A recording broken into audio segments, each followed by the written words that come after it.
Hello world, it is Monday, excuse me, January 16th, 2023, and looking out the window at Defiance. It's trying to be nice out, but I think it's going to be a chance of rain later today, highs in the 40s. So it's as nice as it's going to be this morning.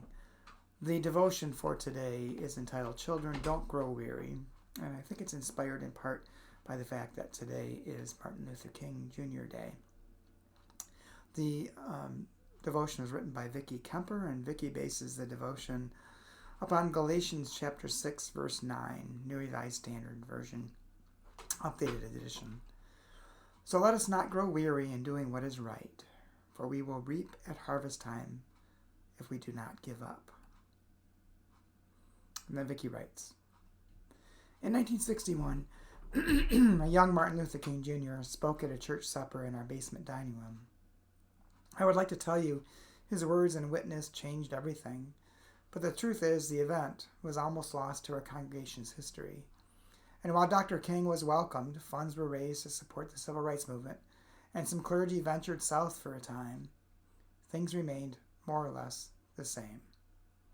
In 2010, after much prayerful consideration, our mostly white congregation adopted an anti-racism covenant.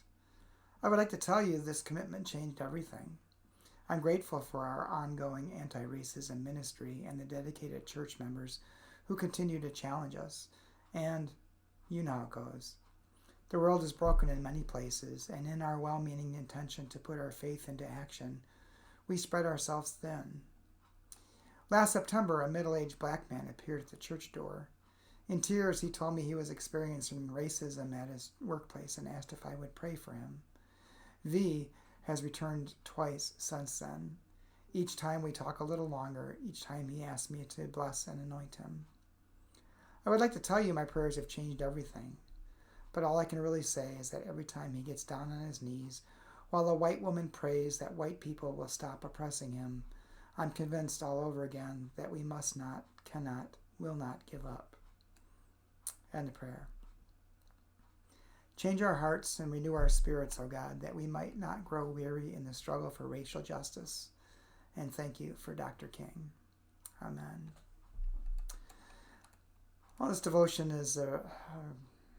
brings up a couple of things in my mind, and one of which is, as a white person, most of us being white people who are in our congregation, connected to our denomination even, it's up to us to do the work of ending racism. And to begin to end it means that we first have to acknowledge that it still exists, and it does still exist. I don't care what people say or what they believe. I've seen it with my own eyes in the way, for example, some of the black students at Defiance College are treated in local stores around here. Other stories I've heard, it still exists, and it's up to us to try to end it. And the other thing this devotion reminded me of is that sometimes we want immediate results, and they don't happen immediately.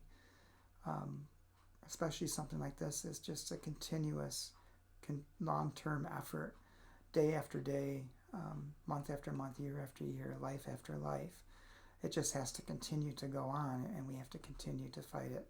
It'd be wonderful if something dramatically changed overnight, but time has shown us that that's not going to happen, and we have to be resolute in our actions and continue to fight and to try to end this thing that treats other human beings as less than children of God.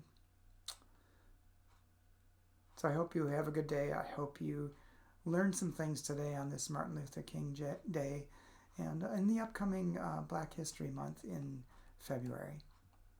And hope to talk to you soon.